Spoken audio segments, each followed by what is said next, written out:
Oh, come on, we'll always have Shark Week. I solved North and South Korea. Why can't I solve us? Welcome to Watch Mojo, and today we're counting down our picks for the guest appearances on NBC's Saturday Night Live that came out of nowhere to shock audiences. He looks like Martin Short in the Santa Claus 3. By the way, one of these people was actually good on SNL. Number 50, Mike Myers. We love your outfit. Very official and respectful. And I love when he gets that chainsaw right next to my head. Thanks. Donald, what are you doing in my office? You know I'm the president now, right? I'm kidding. Okay, maybe not. This isn't the last time you'll see this beloved SNL alum appear on our list today. Nor will it be the last time you'll see him play an evil genius, but more on that later. For now, we're focusing on Myers' left field cameo as the world's richest man. You know, you can really jam. Legalize comedy! Legalize comedy! Come on! Legalize it! I'm so comfortable with all of that. I really enjoy everything you're doing with Doge, Elon. Well, they're saying I'm firing people with no cause. But I do have cause.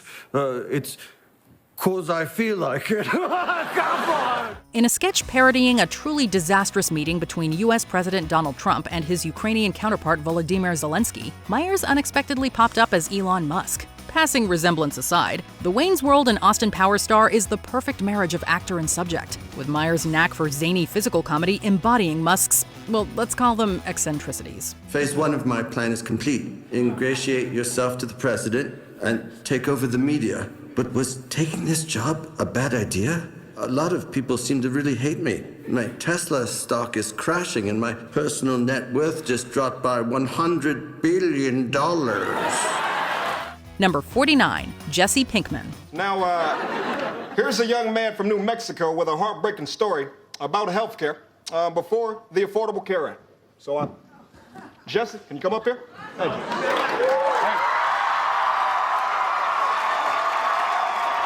Remember the Breaking Bad fever that swept the globe in the AMC crime drama's final season? Like Beatlemania for hardened meth kingpins, Breaking Bad was seemingly everywhere in 2013, even on the SNL main stage. The cold open of the 39th season premiere featured Jay Pharoah reprising his scary good Barack Obama impression to espouse the values of the Affordable Care Act, or Obamacare. The president brings out a motley crew of Americans who give testimonials as to Obamacare's awesomeness. I have this friend, you know, and he got sick, like cancer sick. But because there wasn't Obamacare, he couldn't afford the treatments. So he was like backed into a corner, you know what I mean? And keep in mind, this man was a teacher with a family. One of those Americans? Multiple Emmy winner Aaron Paul, reprising his role as Breaking Bad's Jesse Pinkman. Pinkman shares a very familiar story about the consequences of a lack of affordable healthcare, but given that the show's series finale aired the next day, declines to give away the ending. He did what any of us would have done. He started cooking meth. Okay. All right, now hold on. And soon it wasn't just meth, it was murder, you know? And not regular murder, like he blew half a guy's face off. Okay. I think we can probably wrap this up. Justin from New Mexico, everybody. Wait. You don't want to know what happened to my friend? No. Number 48, Ryan Reynolds and Tracy Morgan. I'm sorry, 1 second. Excuse me, but you look a lot like Ryan Reynolds.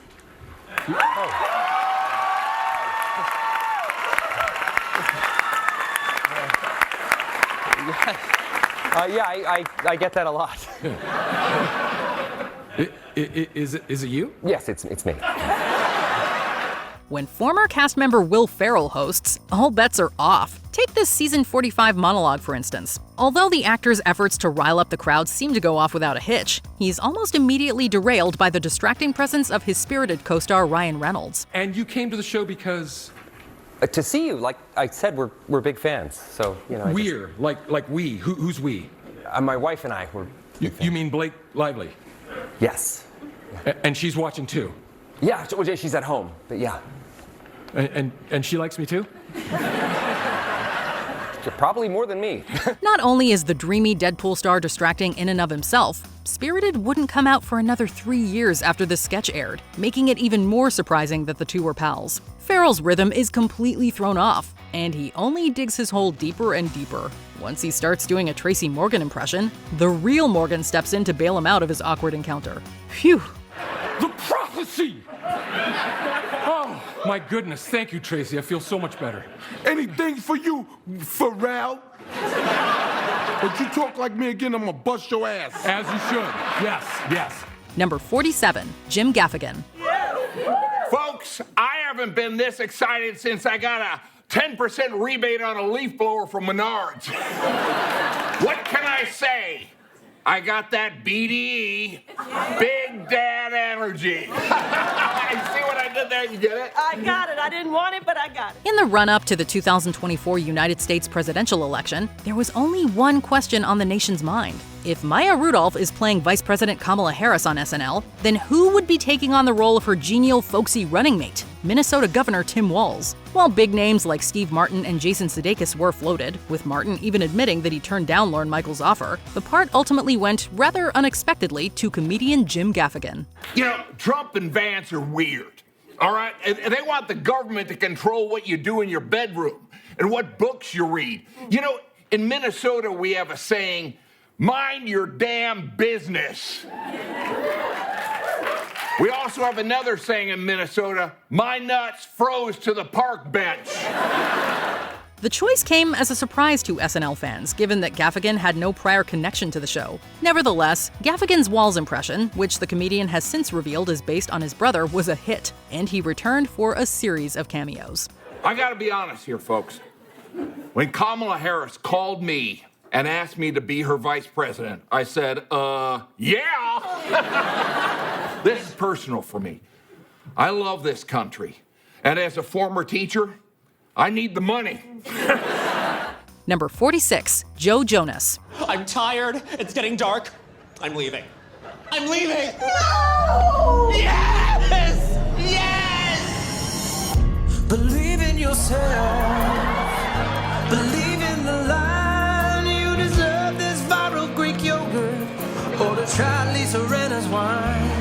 By now, chances are you've heard of the whole Morgan Wallen Get Me to God's Country controversy. For the uninitiated, the country singer was booked for his second SNL gig on the 50th season's 15th episode, hosted by Oscar winner Mikey Madison. Rumors swirled that Wallen had clashed with the show's cast and crew, and savvy internet commentators pointed to a pre-taped sketch in which he had declined a role that was written for him. Scrambling to find a replacement, the SNL team settled on the middle Joe Bro. So don't give up, the rewards will be splendid. Did Amelia Earhart give up? I'm not sure how that ended, but she'd want you to. Okay, fine. Yay! Wait in a big fat line. Wallen, meanwhile, created further controversy upon his abrupt exit from the SNL goodbyes. Number 45, Charlie Day. Now, Miss Tucker, I believe you had a witness you wanted to call? That's right. I called Congressman Fenton Worthington Carey. All right. Yeah, okay.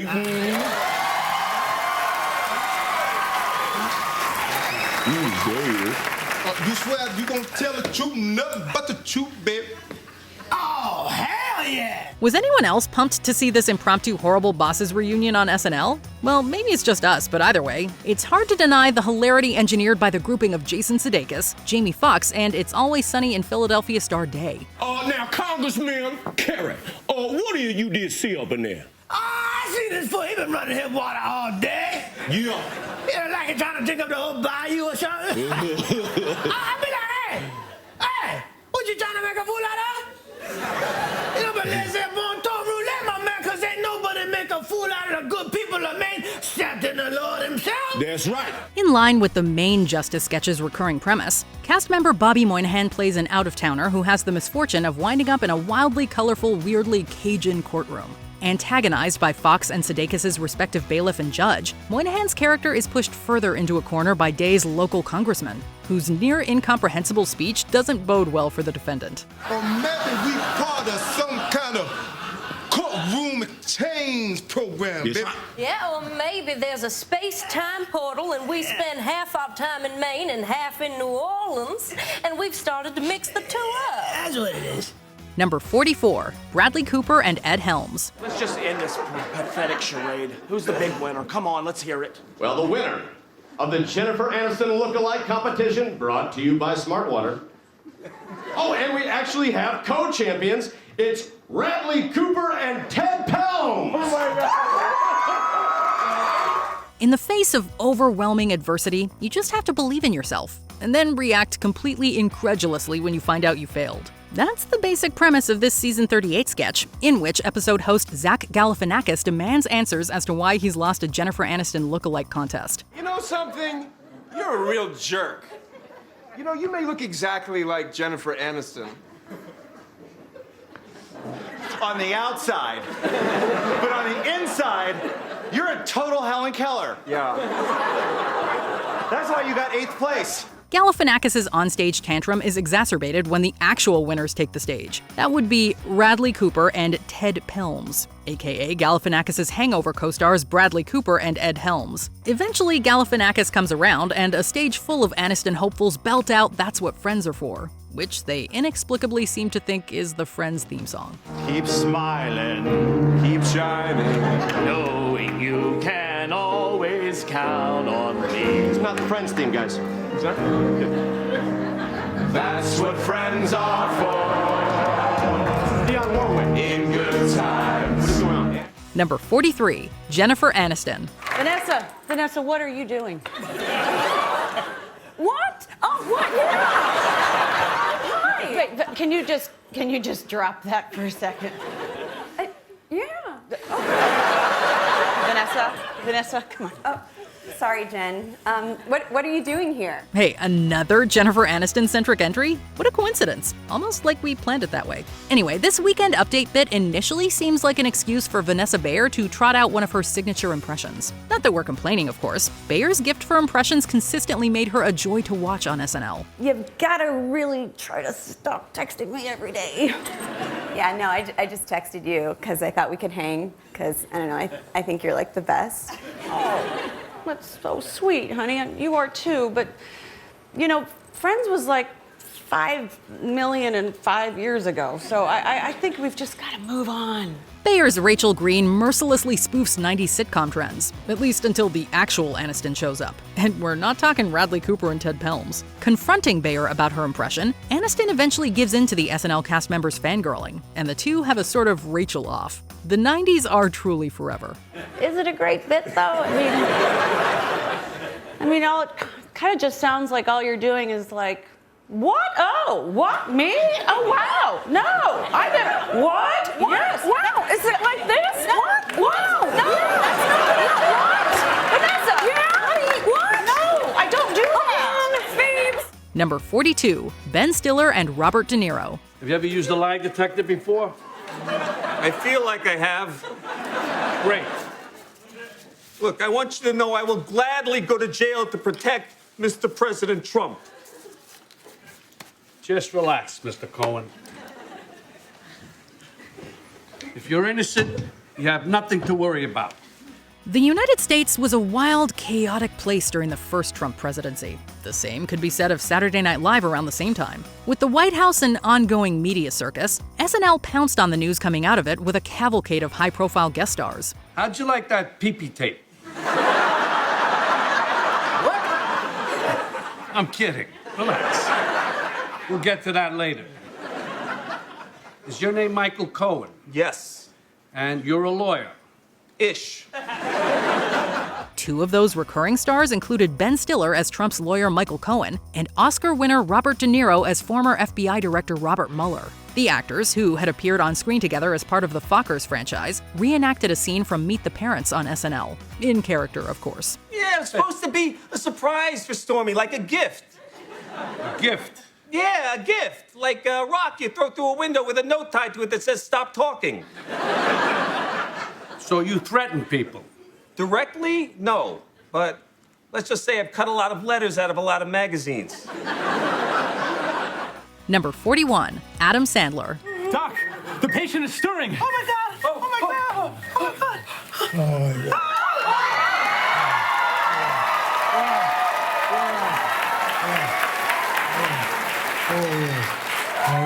He's awake. I am awake. Of course I'm awake, because I wasn't giving her enough anesthesia. That actually wasn't me. If you're at all familiar with the Happy Gilmore and Uncut Gem Stars' tenure at Saturday Night Live, then you'll likely know that it ended less than amicably. Sandler, alongside friend and fellow cast member Chris Farley, was unceremoniously fired in 1995 and didn't appear on the show again until 2019 when he hosted for the very first time. We all know it was you, Leslie. You're right, I'll own that. Yeah, and I heard the way you guys were talking to her, and it's not okay. Since then, Sandler and series creator Lorne Michaels appear to have patched things up, with the comedian appearing in this gross-out sketch during a December 2024 episode hosted by Chris Rock. Nearly everyone in the sketch broke, and Sandler himself is only partially to blame. Is Leslie annoying? Yes. If she was a guy, would I punch her in the face? Yes. If I were a woman, would I punch her in the face? Without a doubt. But every workplace needs a Leslie. Number 40, Psy. Looks like we're gonna have to put it into turbo.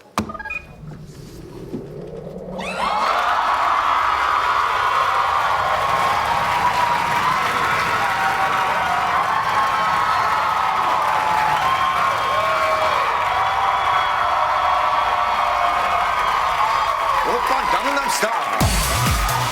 Time for another stroll down memory lane. Remember Gangnam Style? The song and its accompanying dance craze were, as anyone around in 2012 could have told you, completely inescapable.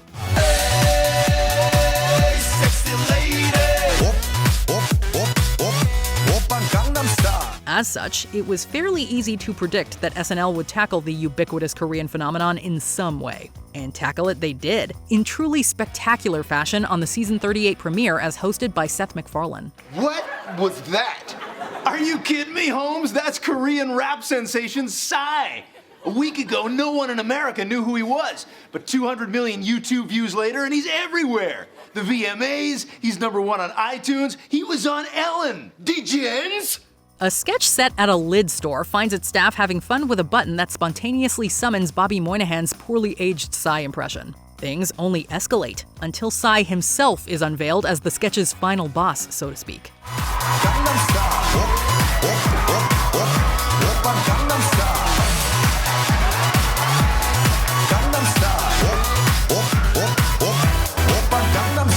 Number 39, Jake Gyllenhaal. Did someone say security?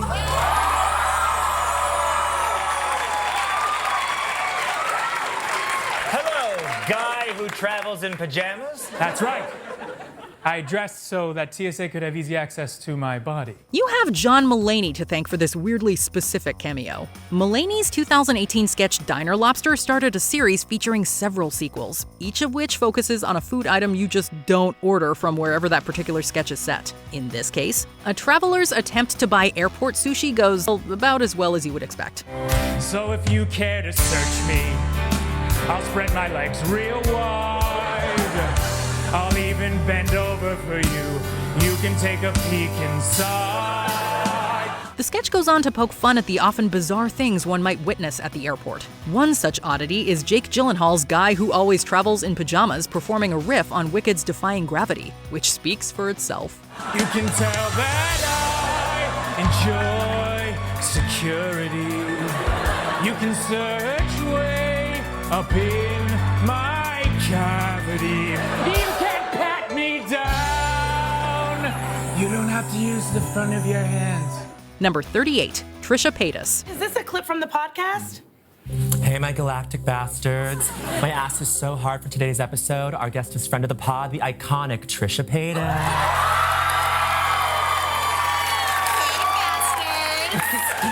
What do we always say, Trisha? The best bussy is celibacy. It's kind of an unspoken rule that after the SNL musical guest's second performance, the show starts to slightly go off the rails. Such was the case on this December 2024 episode hosted by Gladiator 2 star and Oscar nominee Paul Mescal. After Shaboozey performed his smash hit A Bar Song, four friends touch base and compare their respective Spotify Wrapped playlists. Spotify Wrapped is not about judging people.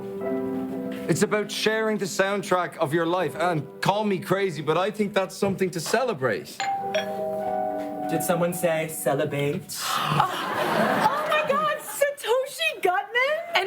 Paytas? What are you doing here? Mescal's character brags that anti-instrumentalist sound guru Satoshi Gutman, as played by Bowen Yang, is his #1 artist. As Mescal's friends try to figure out exactly what that means, his character pulls up one of the Off-Kilter Gutman's podcast episodes, featuring none other than polarizing YouTuber and viral sensation Trisha Paytas. Me and my King Satoshi were just speed walking in the area. So what do you say, bastards? Should we vibe to some Ace Core? Yeah! I was normal, but then y'all made me celibate. Number 37, Anderson Cooper.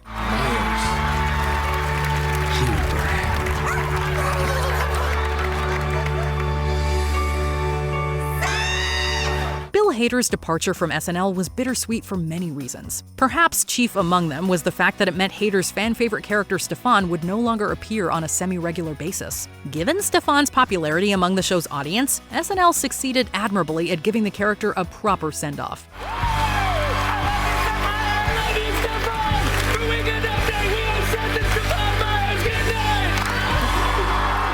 Keeping in line with the running Weekend Update gag that Stefan and host Seth Meyers were romantically involved, Stefan dramatically runs off the Weekend Update set after Meyers fails to commit. Meyers is convinced by Amy Poehler to chase after Stefan and prevent him from getting married to CNN's Anderson Cooper, who is depicted as Meyers' mortal enemy. Get ready for Anderson Cooper 360. Number 36, Mark Zuckerberg. All hail the Zuck! Why can't I go in there? I'm the real Mark Zuckerberg. Yeah, and I'm pretty sure at least one of those guys is the real Mark Zuckerberg. No, I am. That guy's like my evil twin, and that's just Andy Samberg. Those guys are such nerds. Come on, I invented poking. How many Bergs is too many? That's what this January 2011 episode, hosted by Oscar nominee Jesse Eisenberg, attempted to find out. Eisenberg, hosting to promote The Social Network, in which he plays Facebook co-founder Mark Zuckerberg, is confronted by Andy Samberg's Zuckerberg impression in his monologue. You know, Jesse, I don't know if it came up.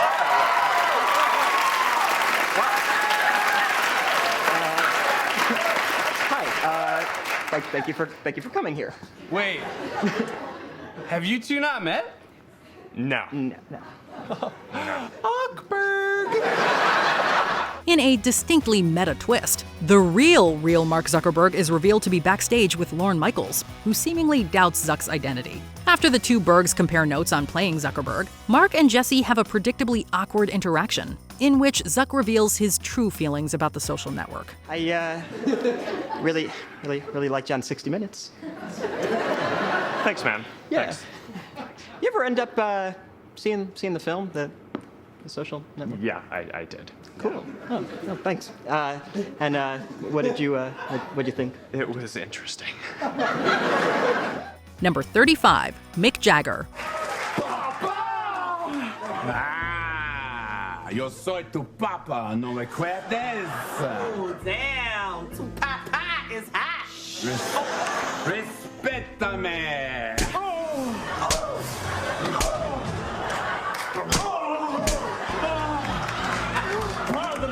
Two Jagger cameos for the price of one. What did Lorne Michaels ever do to get so lucky? When Puerto Rican pop sensation Bad Bunny did double duty as host and musical guest in October 2023, he had a murderer's row of talent backing him up, featuring multiple cameos from Pedro Pascal, a pre-taped appearance by Fred Armisen, and even a drop-in by Lady Gaga. All were dwarfed by the almost inexplicable appearance of the legendary Rolling Stones frontman in not one, but two separate sketches. El volcán estaba inactivo. Entonces morirás hoy, papá. No! T. Thomas! Sí, que on the rapero cameo in the tomato and the tuna dandy vino. Who the hell is this? In the first, Jagger plays Papa to Bad Bunny and Marcelo Hernandez's characters in a telenovela parody. In the second, he's Sister Kevin, a bad influence to a misbehaving convent of nuns. Sure, why not? I was the one who corrupted these poor women with my lips and my hips. And I was the one who rang the bell with my penis and yelled, ding dong. Number 34, Tim Kaine. Hi, I was Hillary Clinton's vice presidential running mate. At the time, you said it was the most important election in American history. And that democracy was on the line. It's been less than 8 years.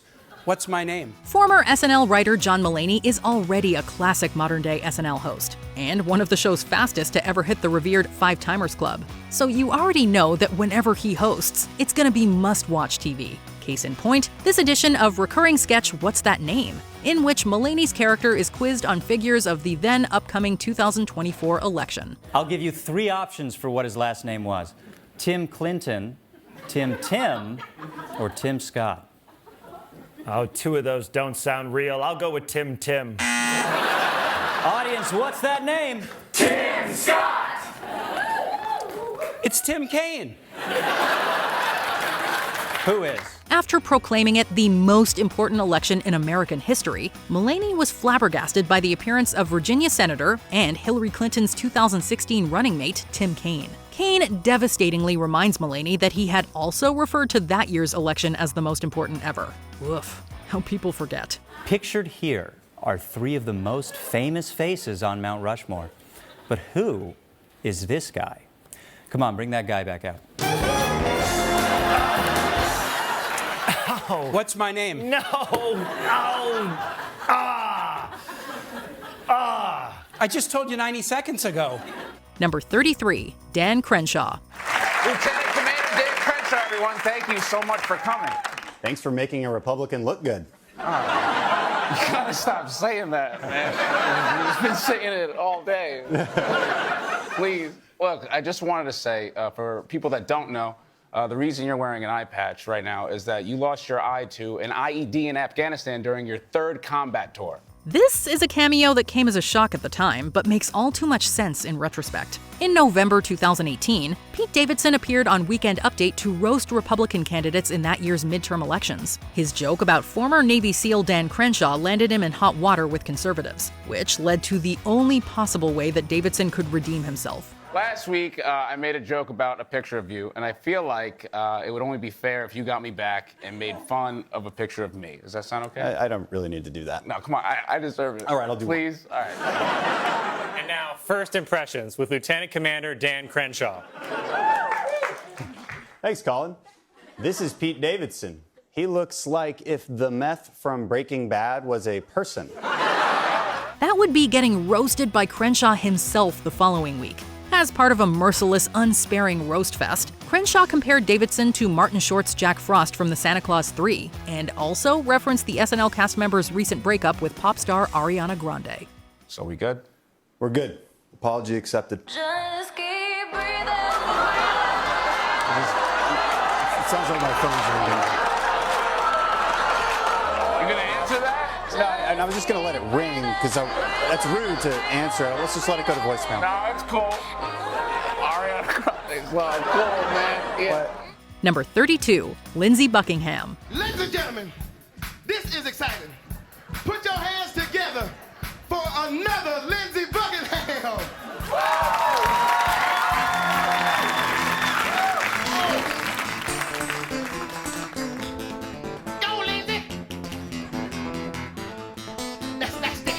If Kenan Thompson is gonna be on SNL for the rest of time, then so be it. But why then can't we have more What Up With That? At one point considered the versatile Thompson's signature sketch, the bit went away with Jason Sudeikis and Fred Armisen's respective departures from the show. One of its recurring gags was Bill Hader's non-speaking role as Fleetwood Mac guitarist Lindsey Buckingham, who would be invited back week after consistently being denied a chance to be interviewed by Thompson's overzealous DeAndre Cole. And Lindsey Buckingham, who cut his family vacation short to join us. All right.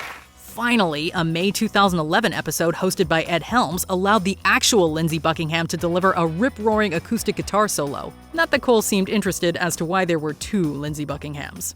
After all these years, I never knew there were 2 Lindsey Buckinghams. How did this happen? Should let him talk, man. He would have told you. I'm sorry, Lindsay's. Can you ever forgive me? Come on, Lindsay's. There you go, Lindsay's. That's what I'm talking about. All right. Number 31, Stormy Daniels. Stormy, this is Michael Cohen. Are you alone? Yes? And what are you wearing? Excuse me? Okay, Michael, I can take it from here. Okay, but as your attorney, I highly advise against you to... So what up, girl? Originating from yet another first-term Trump-era sketch with a boatload of celebrity cameos, it was almost hard to choose who to pick. From Martin Short's boorish Harold Bornstein to Jimmy Fallon and Scarlett Johansson's slimy Jared and Ivanka, this season 43 cold open had everything going for it. Come on, Stormy, stop making such a big deal about this. Everyone knows it's just an act. I work in adult films. We're not really known for our acting. Just tell me, what do you need for this to all go away? A resignation? Yeah, right. Being president is like doing porn. Once you do it, it's hard to do anything else. Airing in the dead heat of the former adult film star's legal battle with President Trump, the studio audience's bewildered reaction to Daniels' appearance pretty much says it all. While a storm wasn't exactly a comin', as we all know now, Stormy felt like a major, especially topical get for the show. Sorry, Donald, it's too late for that. I know you don't believe in climate change, but a storm's a-comin', baby.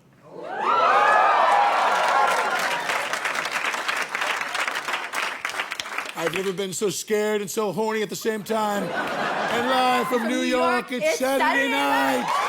Number 30, Daniel Craig. When Rami Malek and Kenan Thompson auditioned to play a music icon, they try to match Prince's singular energy. So the only way to settle this is to have a Prince-off. A Prince-off, sir? What the hell is a Prince-off? The two each put their own spin on the musician until Daniel Craig interrupts them. Thinking he's auditioning to play a literal prince, the James Bond star arrives in his own silly outfit. Sorry, Daniel Craig. To audition for the part of the prince? The British performer is also game for anything with a goofy appearance. He's not afraid to make fun of himself, showing that he doesn't take his profession too seriously. His impressions end up winning over the audience in a major way. Stealing the sketch and the role, Craig reminds people of his comedy chops. How was that? That was bad. But you're James Bond, so you got the part. Number 29, Glenn Powell. In this monologue, Sydney Sweeney pokes fun at her celebrity status and personal life. One of the funniest moments comes when she addresses her rumored affair with co-star Glenn Powell. That's obviously not true. Me and my fiance produced the movie together, and he was there the entire shoot. This leads to a hilarious cutaway, with Powell there to deliver a silent performance. He even came here tonight to support me. Can we cut to him? It's nice to see these Anyone But You stars still working together and playing pranks on their fans. Turning their fake relationship into a joke, both stars find a way to laugh off the tabloids. They aren't a couple in real life, but they certainly have enough chemistry to pull off this moment. Number 28, Mark Hamill. On this home shopping show, the presenters try to sell off Star Wars collectibles. The segment then takes a shocking and hilarious turn when they bring out Mark Hamill. How's it going, everybody? Now, how much is this item going for? Beautiful item. Appearing to be a hostage, the actor tries to go along with this ridiculous situation. Hamill has to contend with the inept hosts and even deliver some memorable quotes. Just play ball, Hamill. Let's do it. Just play ball. All right. Luke, I am your father.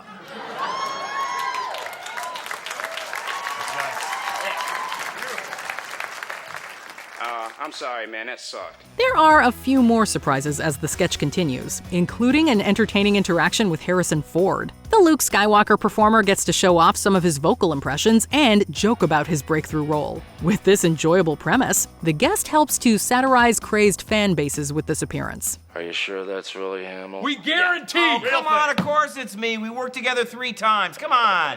What the hell? I'll take him. Number 27, Travis Kelce. On this sports program, the presenters mention the prevalence of Taylor Swift at NFL games. The guys then go off the rails mentioning various references to the musician, her relationships, and her music catalog. It's so early. You're treating it like it's Joe all over again. That won't end well. Didn't you listen to Karma? What?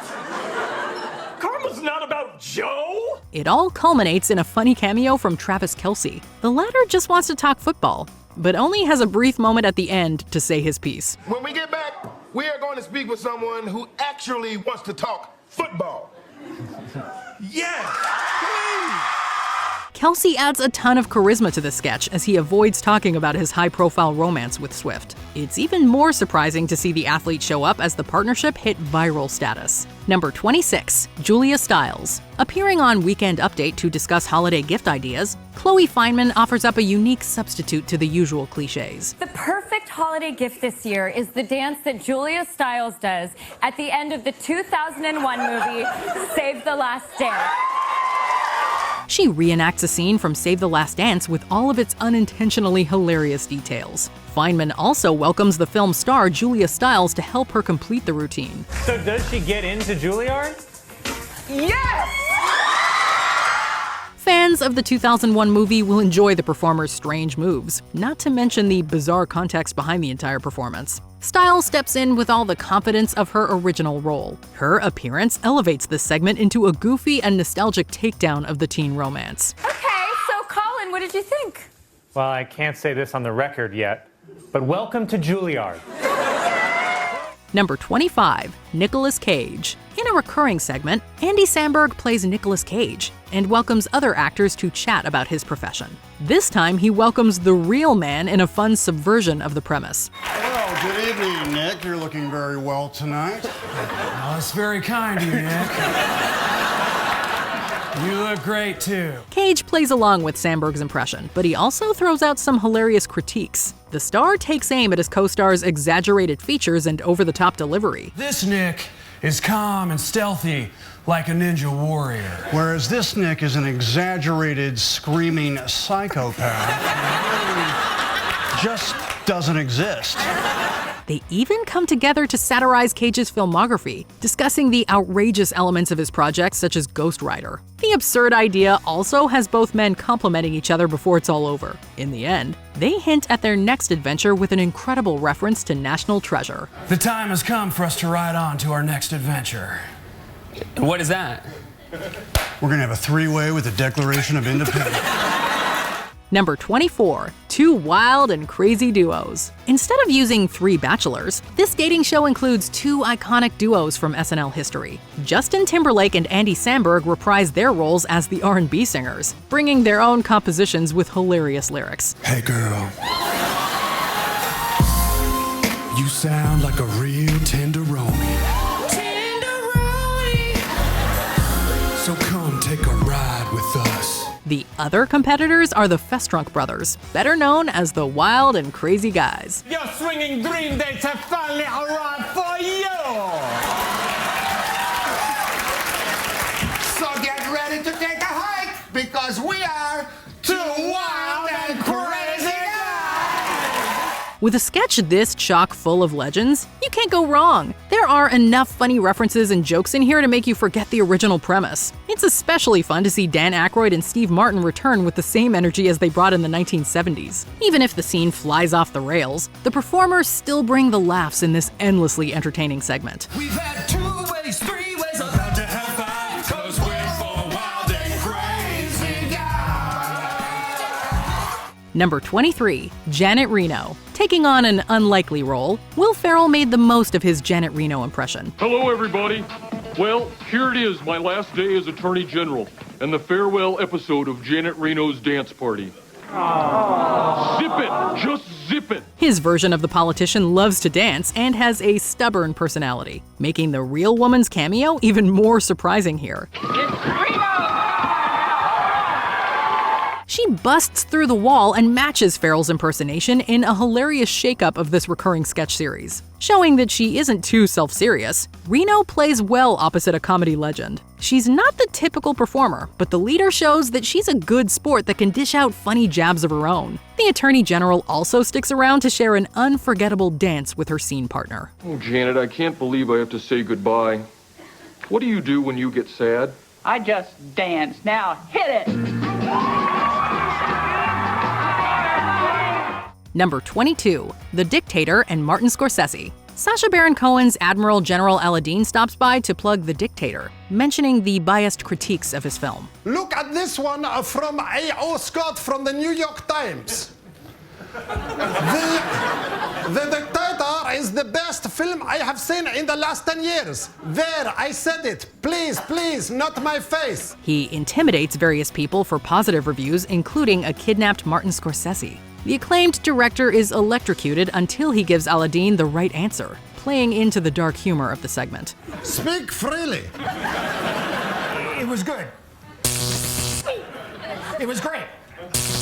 It was better than Raging Bull. Scorsese is especially game to show up for a movie that isn't even his own. Playing well off of Coen's genius, the filmmaker shows that he has potential in more comedic roles. His final send-off even includes a few fun references for cinephiles to enjoy.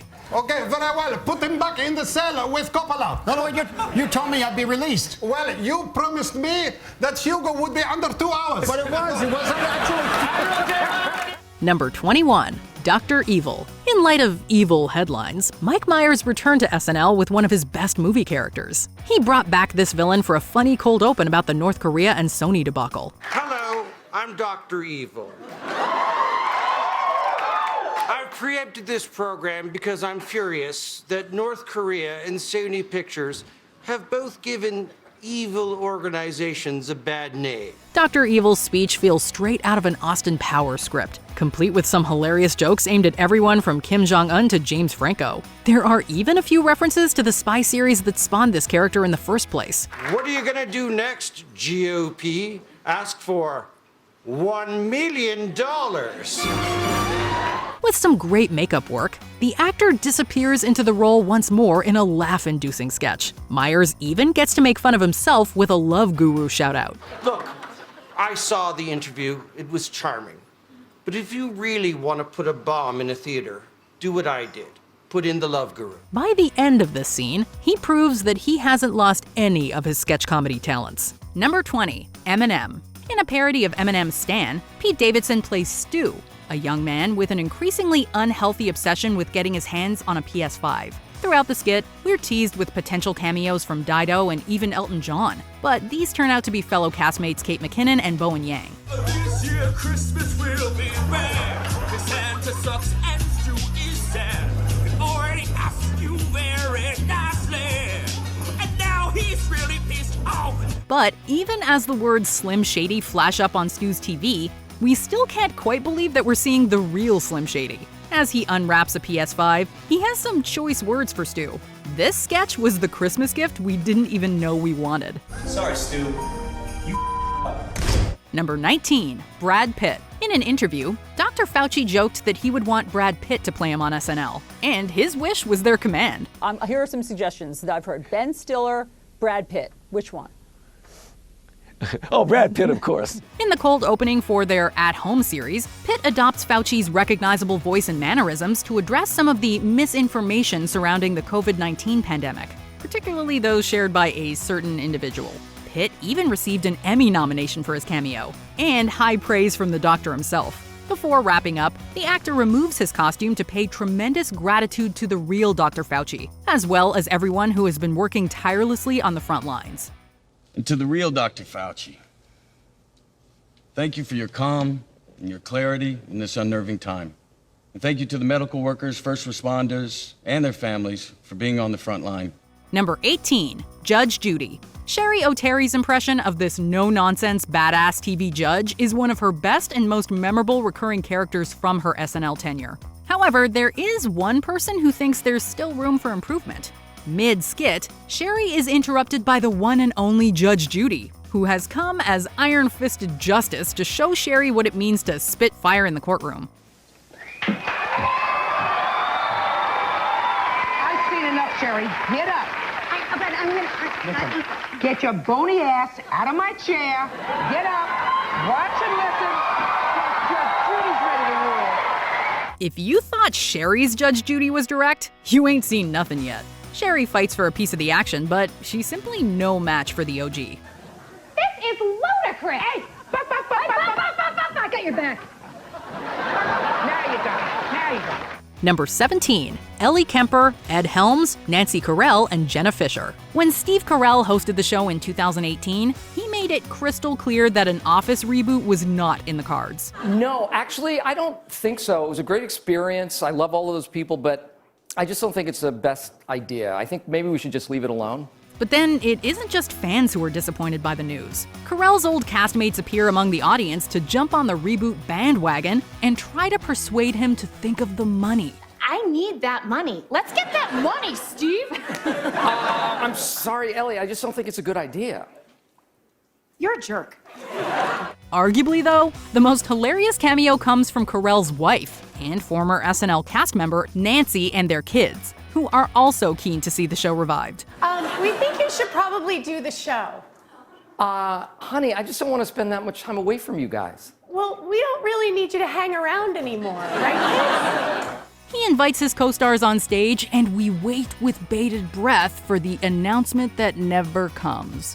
Well, at least we got this mini reunion. Number 16, Leonardo DiCaprio. Riding high on his Oscar nomination, Jonah Hill is brought crashing back down to earth when the audience shows more interest in his Wolf of Wall Street co-star Leonardo DiCaprio. But although Leo's name is mentioned several times, it doesn't seem probable that he would suddenly walk out onto the 8H stage. But we need a real actor like you, okay? That's...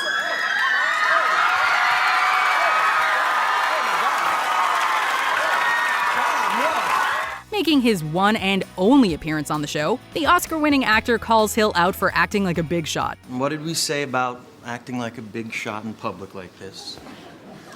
We said that, like I shouldn't do it, like I shouldn't be a big shot, or whatever. Right, and what should you do instead? Just, like, try to, like, be the best version of me or whatever that I can do. He tops off his memorable cameo by reenacting one of Titanic's most iconic moments. How has Lee never hosted before? Quick, someone get Lorne Michaels on the phone. Number 15, Dave Chappelle, Chris Rock, and Tracy Morgan. Hosting for the first time since 1984, Eddie Murphy emerged onto the stage while the audience enthusiastically chanted his name.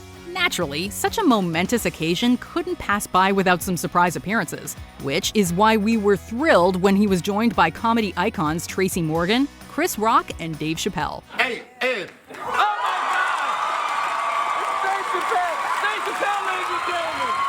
After some first-rate banter, including a Lizzo shout-out, these cameo comedy icons pay tribute to the comedian who paved the way for their own careers, especially Chappelle, who says he's been following Murphy's blueprint very closely. You know, I followed your blueprint for my entire career. Did you? Yeah, I became the biggest star on television and then I quit. Joined by Keenan at the end, we get to revel in some of comedy's finest entertainers. Number 14, Arnold Schwarzenegger. Dana Carvey and Kevin Nealon's popular recurring skit featured Hans and Franz, two Austrian bodybuilding enthusiasts who are more about the flex than the fitness. They idolize their cousin Arnold Schwarzenegger, who usually appears in the form of a cardboard cutout in the background. However, the real Schwarzenegger joined the show for a surprise cameo too. In one skit, he invites the pair to give a fitness pep talk to some kids, but it soon becomes apparent that they're simply clueless. If you continue on this way, I'm gonna twist your flap into the shape of a pacifier. And I'm gonna have you suck on it until you poop in your diapers. Huh? How about that? Not only does he take the wind out of their sails, he also shows them how it's done. Number 13, Bryan Cranston. After the 2016 election, it often felt like reality was imitating fiction.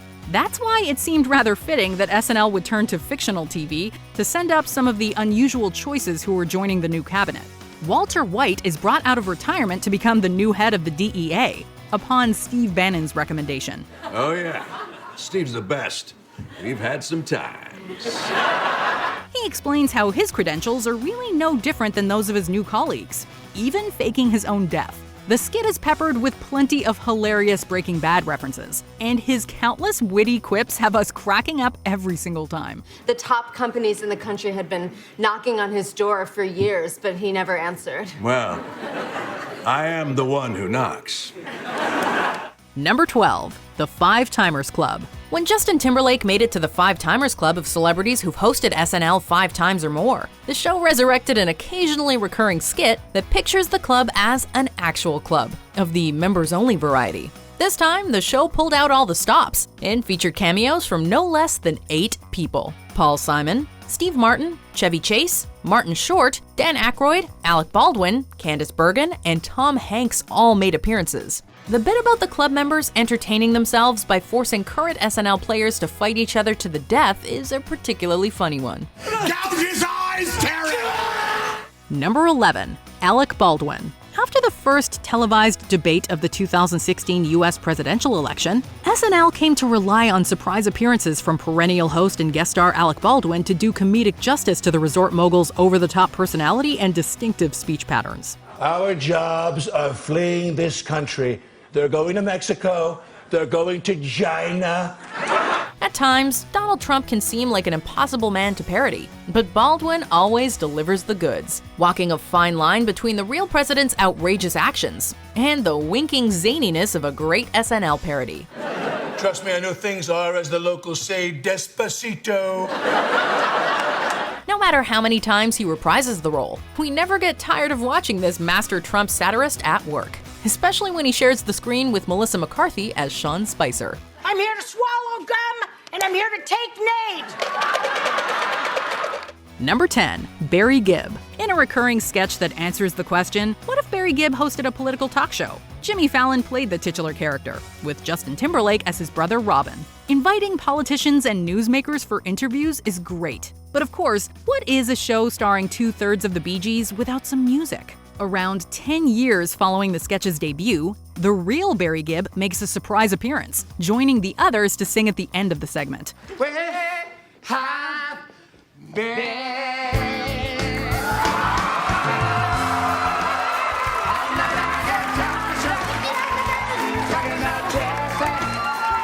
It was certainly an exciting moment for Bee Gees fans, and we get to see Barry's humorous side too. Number 9, Matt Damon. Brett Kavanaugh's Supreme Court hearing was so bizarre that it didn't require a huge leap from fact to satire. We all saw the SNL material practically write itself. So the only question left was who would play the beer-loving nominee. Let me tell you this. I'm gonna start at an 11. I'm gonna take it to about a 15 real quick. Matt Damon delivers a faultless performance, mirroring some of the hearing's more peculiar moments, from Kavanaugh's constant sniffing and weird calendars to his intense mood swings and inexplicable rage. Reportedly, Damon was only brought on board the night before the sketch was set to air. Still, the payoff speaks for itself. We're almost sorry it was only a one-off occasion. And everyone can relate to that. All right, now Number 8, Paul McCartney. Two of Saturday Night Live's most popular hosts, Steve Martin and Alec Baldwin, who have hosted the show a combined total of more than 30 times to date, waggle their egos at each other in this 2006 skit, each trying to prove that theirs has been the more illustrious hosting career of the two. 14? Wait a minute, let's see. October 23rd, 1976, February 26th, 1977. Seeing the two host together is entertaining enough, and seeing Martin Short as a waiter only adds to the fun. But it's Paul McCartney's wordless appearance that really steals the show.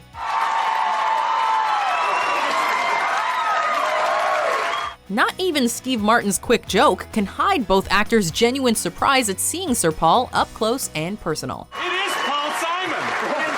Yeah. Number 7, Larry David. Back in 2015, SNL decided to send up the Democratic presidential primary candidates with a couple of special guest impressions. Although this cold open also featured Alec Baldwin as Virginia Senator Jim Webb, Larry David stole the show with his cantankerous, scowling Bernie Sanders impression. We're doomed! We need a revolution! His spot-on cameo appearance as the famous U.S. Senator was such a big hit with audiences that the Curb Your Enthusiasm comedian has revisited it several times since then, and even appeared alongside the actual Bernie Sanders in a later sketch. We need to unite and work together if we're all going to get through this.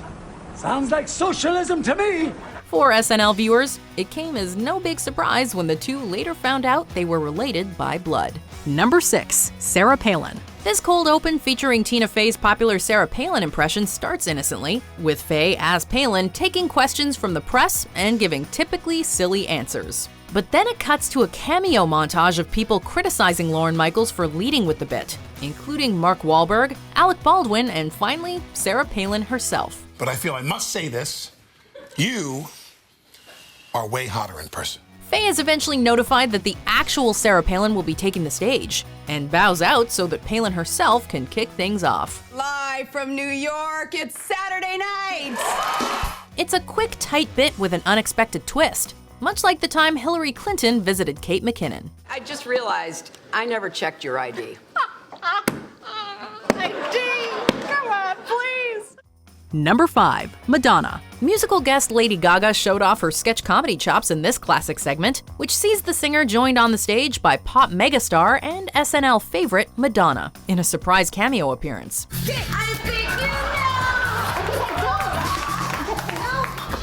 The two play vicious and self-absorbed versions of themselves, trading venomous insults with each other as they try and fail to get along and perform together for the Deep House Dish music program. The skit packs in a flurry of subtle references to both singers and pop music fame in general. What kind of a name is Lady Gaga? It sounds like baby food. The kind that's number one on the Billboard chart! Years later, the two stars actually would have a public disagreement, but that feud never reached the laugh-out-loud heights of this 2009 gem.